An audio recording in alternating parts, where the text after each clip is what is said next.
Cultura Geral. Apoio. UniBH. Vestibular 2020. Prova 26 de outubro. Inscreva-se em unibh.br/vestibular. Caixa de Assistência OAB Nova Lima. Caminho seguro para os advogados de Minas Gerais. Instituto dos Advogados de Minas Gerais. Mais de 100 anos produzindo conhecimento, igualdade, fraternidade e liberdade.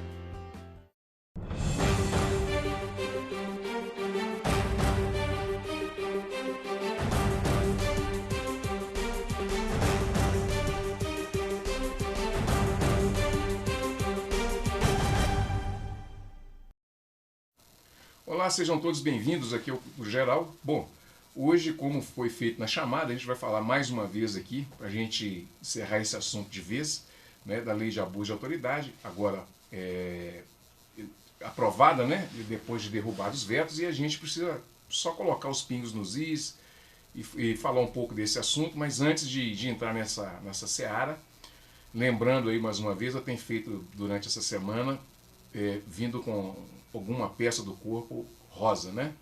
Para alertar as mulheres que precisam apalpar as mamas, se sentir alguma diferença, né, nas mamas, procurar um médico, né? Mesmo que não sinta diferença, né, faça o exame preventivo, porque eu posso falar assim, eu perdi 4 amigas, né? Tem mais uma que está com câncer de mama, é uma tristeza muito grande. Então, prevenir é sempre melhor, né?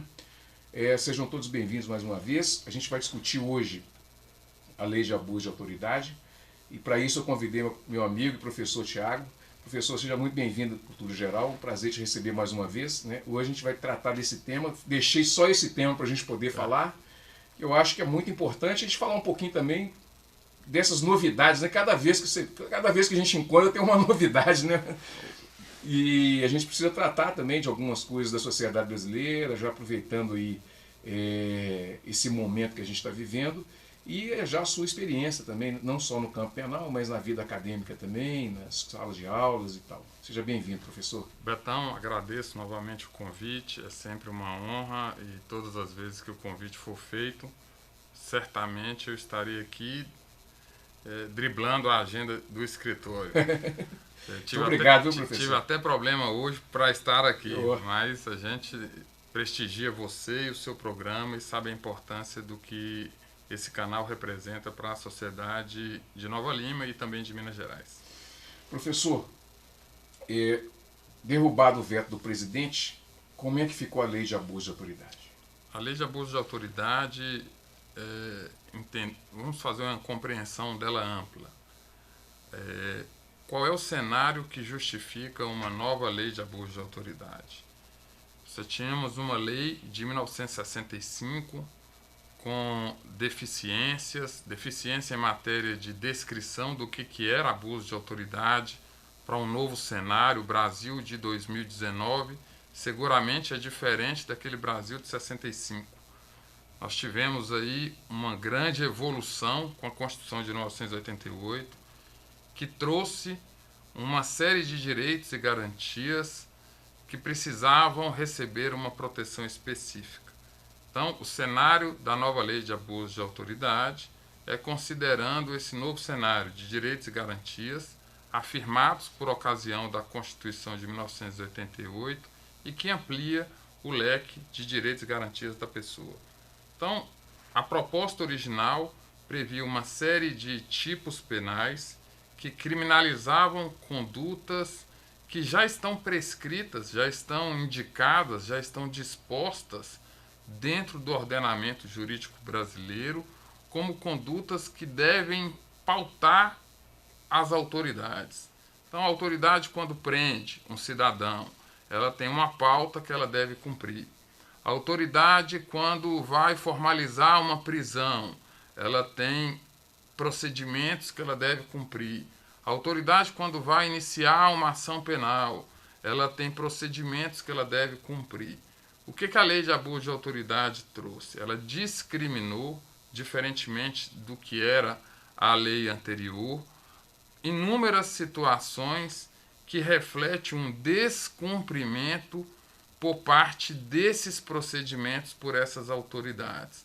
E como que isso refletiu perante o presidente da República? Ele entendeu que a maioria dos tipos penais ali trazidos na nova lei eram abertos.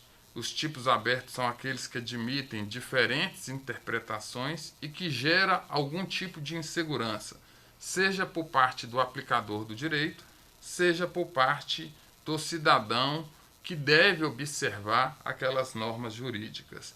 E aí ele vetou. E aí se tem um jogo entre presidente da República e Congresso Nacional. Esse jogo ele não vai terminar com a lei de abuso de autoridade. Na realidade, foi mais um teste para mostrar quem tem a maior força política, e vai ser a tendência do governo Bolsonaro, essa disputa política, e também, penso eu, decorrente de um movimento da OAB, no sentido de aqueles dispositivos interpretados como subjetivos, como inseguros, como abertos, mas sobretudo que refletiam na atuação prática do advogado no ambiente judicial ou no ambiente policial por força da OAB, e tem muitos representantes da OAB no Congresso Nacional, mobilizou e acabou gerando o resgate da redação original de muitos desses dispositivos. Então, o cenário que nós temos atual é um cenário de uma lei com a redação original mantido aí pelo menos 80% daquilo que era originalmente, né? Professor, a afirmação da lei de abuso de autoridade também é uma vitória dos direitos fundamentais, das garantias fundamentais? Na realidade, eu penso um pouco diferente, apesar de manifestar, de ver com algum otimismo a lei de abuso de autoridade. Eu penso que nós temos várias ferramentas para afirmar direitos fundamentais, entre os quais o papel do educador, da educação. Nós temos, para além da educação, uma questão de tradição. No Brasil, a tradição não é respeitar direitos fundamentais, muito embora previsto expressamente na Constituição.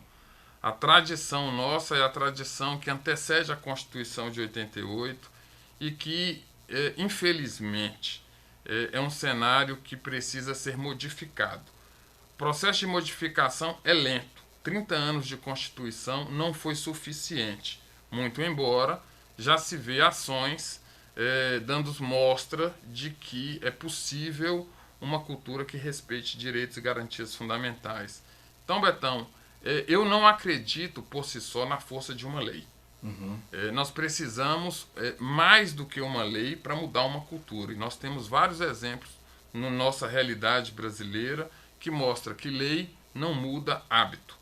O que muda hábito é um processo de reafirmação, processo de educação, mas também, em alguma medida, um processo legislativo. Então, eu não acredito por si só na lei, não acredito que a lei ela vá restaurar a condição do cidadão por si só, mas tem no corpo dela dispositivos que criminalizam o excesso e não a atividade regular de juízes, policiais e membros do Ministério Público. Pelo contrário, o bom profissional, o profissional que procura seguir a lei com esmero, que estuda, que aplica com convicção de que está fazendo justiça e contribuindo para a sociedade, este profissional, este servidor, este membro, seja do Poder Judiciário, seja do Ministério Público, ou seja da Polícia, não corre o risco de suportar consequências. E a lei, nesse ponto, ela é muito clara. Tem um dispositivo da lei, que é o artigo 1º, no inciso 1º, veja como que está prescrito. E isso inibe esse temor geral de que a lei vai, de algum modo, atrapalhar, ou vai embaraçar, ou vai criar dificuldades para se investigar ou se processar no Brasil. Olha como é que está disposto no artigo 1º da lei. As condutas descritas nesta lei constituem crime de abuso de autoridade quando praticadas pelo agente com a finalidade específica de prejudicar outra pessoa, de beneficiar a si mesmo ou a terceiro, ou ainda que por mero capricho ou satisfação pessoal. Ou seja, eu não tenho no espectro, no leque de aplicação da lei, situações em que a pessoa está imbuída de boa-fé e de um compromisso com a justiça no espectro de cometimento de crime de abuso de autoridade. Então, a finalidade específica com que move o agente vai ser determinante para verificar se tem de fato uma situação excessiva, e a lei traz nos seus tipos penais situações que são eminentemente excessivas. Não são situações ordinariamente excessivas. Ou seja, para constituir crime de abuso de autoridade, eu preciso de um excesso flagrante, de um excesso injustificado, de um excesso manifesto. Quem usa essas expressões? O próprio legislador. Quando você checa para a segurança do cidadão e para a segurança das autoridades, quando você analisa explicitamente os textos que constituem os crimes, que está gerando tanta repercussão dentro da sociedade, essa é uma repercussão que move a polícia, preocupada se vai poder investigar, é uma preocupação que move o Ministério Público, preocupado se poderá formular acusações, e é uma preocupação que passa pelo Poder Judiciário, preocupado se poderá ou se não poderá prender ou usar daquele instrumental que o Estado tem contra a delinquência. A mensagem, e veja, a mensagem de um advogado, não é uma mensagem de um agente público, é a mensagem de um advogado.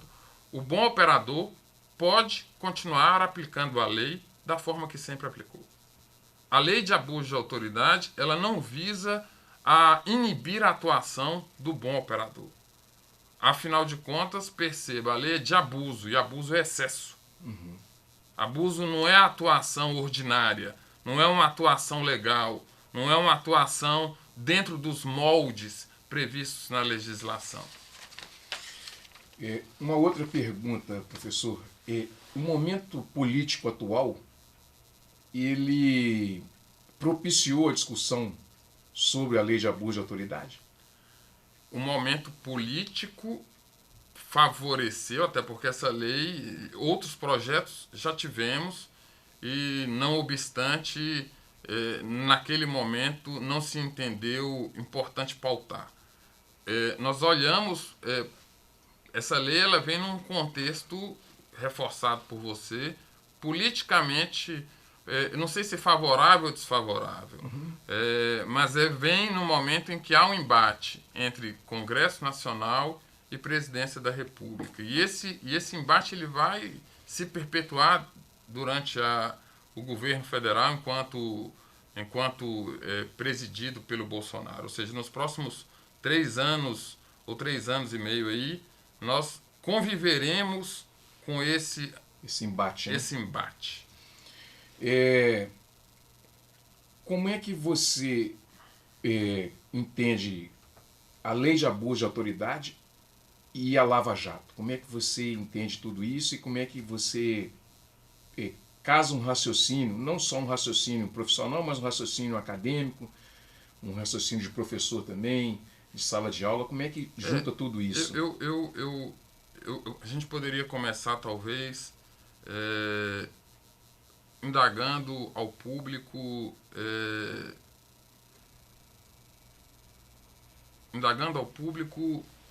se os fins justificam os meios.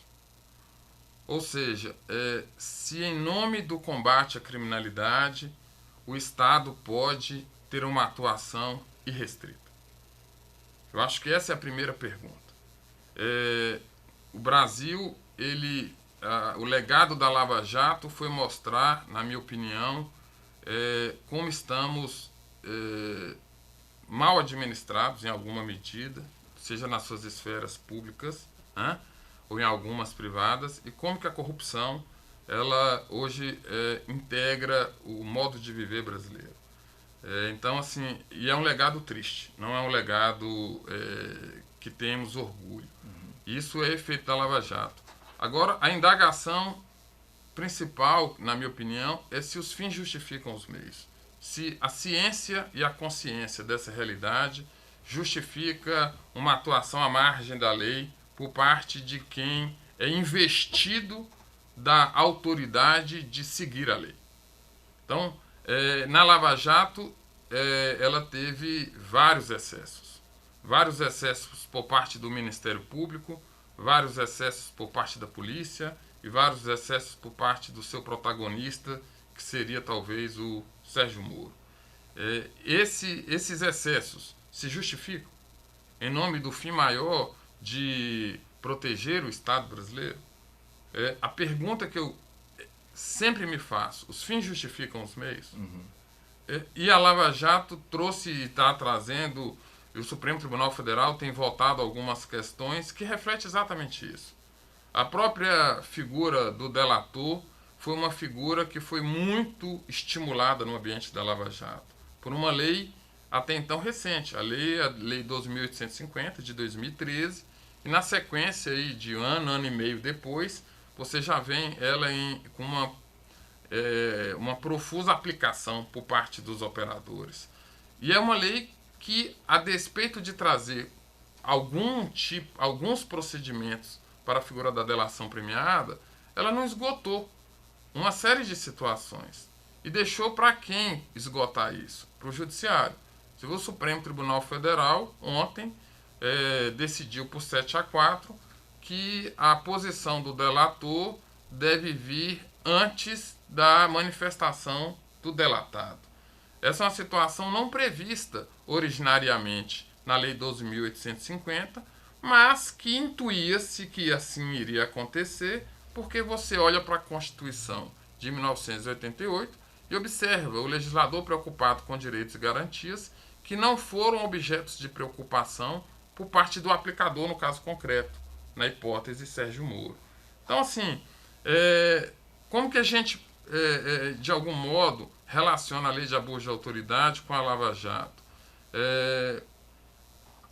Há situações no ambiente da Lava Jato que, se acontecessem num cenário de vigência da atual lei de abuso de autoridade, ela não está vigente ainda, a vigência dela é para o início de 2020, seguramente constituiriam crime e seriam prontamente inibidas por parte daqueles que suportariam as situações de abuso. E teriam mecanismos para isso. Porque, veja bem, Betão, eu insisto que lei não muda uma realidade, mas lei é uma etapa de uma cultura. Então, a só existência do direito, se tivéssemos um cenário de Brasil ideal, em que esse direito fosse construído de forma inteligente nas escolas, na própria faculdade, e que a sociedade tivesse um amadurecimento capaz de entender o que é direito e o que não é direito, ou seja, se estivéssemos num cenário ideal, não precisaríamos de uma lei de abuso de autoridade com a descrição que ela tem. Eu até digo, a redação pode não ser a melhor, poderíamos ter até redações melhores na lei de abuso de autoridade, se tivesse tido mais reflexão, se tivesse tido mais diálogo com a própria sociedade civil, se tivesse compreendido. Mas a redação do jeito que está, bem ou mal, e um cenário que nós temos de cultura, de violação de direitos, ela vem em alguma medida para tentar inibir. É claro que a lei por si só, insisto, ela não é auto-aplicável.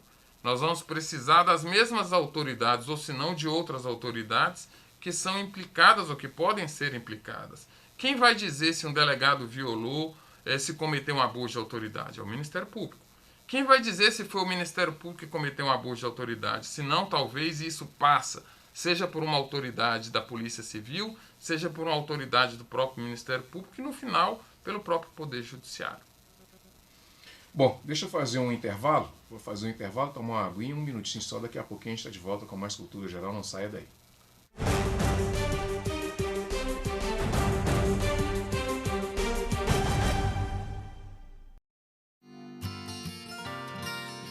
A importância de manter o cartão de vacina atualizado é a pessoa manter-se protegida das doenças que são imunopreveníveis. As vacinas, elas são extremamente seguras e eficazes. Elas são fruto de anos de estudos, anos de pesquisas Então, nós podemos confiar na segurança das vacinas. Trazem seu filho para vacinar, tá? Contra essas doenças ruins. Igual hoje eu trouxe ele para vacinar contra a meningite. Se você perdeu seu cartão de vacina, o primeiro passo é procurar um posto de saúde que tenha sala de vacina e chegando lá o profissional vai estar apto a te atender, realizar uma investigação do seu histórico vacinal e atualizar seu cartão de vacina. E dia de vacina tem que trazer mesmo, tem que largar os compromissos tudo e trazer para tomar, porque não é fácil não, a gente tem que proteger, né?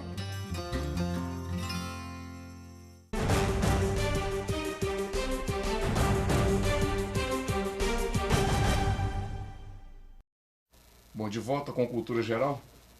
Tiago, deixa eu te perguntar uma coisa. Esse momento que a gente está vivendo de informações para ontem, né, tudo para ontem, está tudo muito rápido e tal, acaba gerando alguma insegurança jurídica.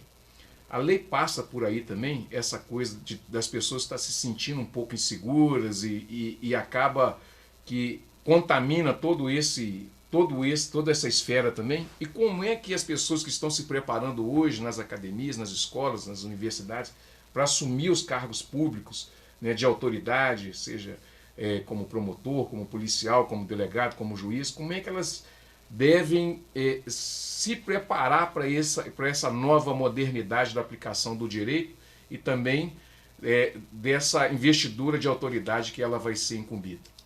Essa pergunta é uma pergunta difícil. É uma pergunta, é uma pergunta para professor, tá? Cuja resposta eu não tenho pronta. Nem é essa a intenção, é só abrir o debate, né? Não, você viu que quando você traz uma pergunta difícil, eu reconheço logo. Né? Assim, primeira coisa, eu não acho, minha opinião, Betão, é que o assunto da lei de abuso de autoridade, ele não termina aqui. Uhum. Eu vou até divergir da sua própria manifestação inicial, porque os órgãos de classe já estão se mobilizando, e já se mobilizaram alguns, com ações diretas de inconstitucionalidade no Supremo Tribunal Federal. Então, nós vivemos no Brasil um sistema que o legislativo diz qual é a pauta, diz qual é a conduta, mas quem define no final das contas se vale, se não vale, é o Supremo Tribunal Federal. E vai passar pelo Supremo Tribunal Federal a análise de constitucionalidade dessa lei. Então, é provável que num tempo que eu não sei dizer se curto ou médio ou longo prazo, nós estaremos aqui novamente para sentar e conversar sobre a lei de abuso de autoridade pós-Supremo Tribunal Federal. Uhum. Então são várias instâncias Sim. de poder que vão manifestar. O presidente manifestou, o Congresso derrubou os vetos e o Supremo pode ir ainda mais, dizendo que é inconstitucional vedar a aplicação da lei de abuso de autoridade. Em relação à pergunta, objetivamente, que você me fez, eu vejo a seguinte dificuldade. Nós temos um Código de Processo Penal de 1941. O principal problema hoje, em matéria de lei de abuso de autoridade, dentro daquilo que já conversamos, um problema de cultura. A cultura orientada para a apuração de crime no Brasil é uma cultura orientada por uma ideologia de 1941. E nós temos, em conflito com essa cultura, uma Constituição de 1988. Então, o estudante de direito dos últimos 30 anos se deparou com essa dificuldade. Com a dificuldade de definir qual que ele aplica. O Código de 1941, que é lei, que é vigente, que determina uma aplicação, ou uma Constituição de 1988, arejada, democrática, afirmando direitos e garantias. Para que o público perceba qual a dificuldade que passa o operador do direito em direito penal. Você tem um Código de 41, com detalhe. O que inspirou esse Código de 41 foi um código italiano fascista. Então, a herança do nosso código, ainda vigente, é um código fascista. conflitando com uma Constituição democrática. Então aqui eu tenho dois poderes em permanente conflito. Os operadores do direito aplicam o que? A orientação melhor que se tem é para aplicar o código influenciado pela Constituição. E por vezes nós vemos o contrário. Nós vemos uma aplicação do código à margem da Constituição. A lei de abuso de autoridade, ela vem estabelecer, criminalizar procedimentos que são eminentemente procedimentos que devem ser seguidos à luz da Constituição. Então, em alguma medida, eu não acredito por si só na força da lei, sem um caráter educacional, mas eu acredito que muitos dispositivos que estão ali procuram a afirmação de direitos que estão na Constituição. Então, nessa medida, a lei vem num momento importante para reafirmar aquilo que está na Constituição. De uma forma que poderia ser de uma forma melhor? Poderia. Poderia ser de uma forma mais propositiva e eficiente? Poderia. A lei tem falhas, muitas falhas. Mesmo com os vetos, mesmo com a retomada dos vetos, mesmo com a análise por duas instâncias diferentes, que era o Executivo e o Legislativo, e ainda assim com uma instância judicial, a lei apresenta falhas? Apresenta falhas. Mas ela vem numa sucessão em que muda penas, porque a lei anterior estava defasada em quantidade de pena. Não que pena, insisto, direito penal não muda uma cultura de uma sociedade. Acaba sendo mais um instrumento. Então, eu não acredito por si só na força do direito penal. Mas é a primeira vez, Betão, em que a discussão envolve a criminalização de quem não é o destinatário geral, que é a sociedade civil. É a primeira vez que a lei vem, e a discussão ela é importante, é relevante, que ela vem criminalizar o excesso por parte daqueles que estão investidos de aplicar corretamente a lei. Então, o legado que a lei deixa é um legado de observar para direitos e garantias fundamentais, a despeito do Código de 41, e procurá-los reafirmar na atuação prática, seja da polícia, seja do Ministério Público e seja do Poder Judiciário. E nós não estamos falando de uma prática que vai inibir a ação do Estado contra o bandido ou contra o crime. A atuação do Estado contra o crime, ela tem uma pauta e é necessário que se tenha uma atuação eficiente. Nós não estamos aqui comprometendo a eficiência. Nós estamos, na realidade, procurando que essa eficiência se paute por seguir a lei. E não que se tenha a lei apenas como referencial simbólico e não um referencial de limite mesmo. Porque se a lei ela é limite para o cidadão, ela deve também ser limite para a autoridade. Muito bem, chegamos ao final do programa Cultura Geral, deixando um grande abraço aí para o Dr. Leonardo Rodrigues, que está nos acompanhando, viu, Tiago? Muito bem, é um amigo também. É amigo da gente, né? Começamos esse debate, essa conversa com ele aqui, falando sobre a lei de abuso de autoridade. Estamos agora, nós vamos ter que esperar agora, né, para ver o que o Supremo vai decidir também sobre a lei e a gente volta a conversar sobre ela. Mas de antemão já falo que o Dr. Tiago vai voltar no programa para a gente poder falar sobre o projeto anticrime. Um grande abraço, até segunda-feira ao vivo, se Deus quiser, e amanhã nós temos reprise do Cultura Geral. Um grande abraço, até amanhã, se Deus quiser. Cultura Geral. Apoio. UniBH. Vestibular 2020. Prova 26 de outubro. Inscreva-se em unibh.br/vestibular. Caixa de Assistência OAB Nova Lima. Caminho seguro para os advogados de Minas Gerais. Instituto dos Advogados de Minas Gerais. Mais de 100 anos produzindo conhecimento, igualdade, fraternidade e liberdade.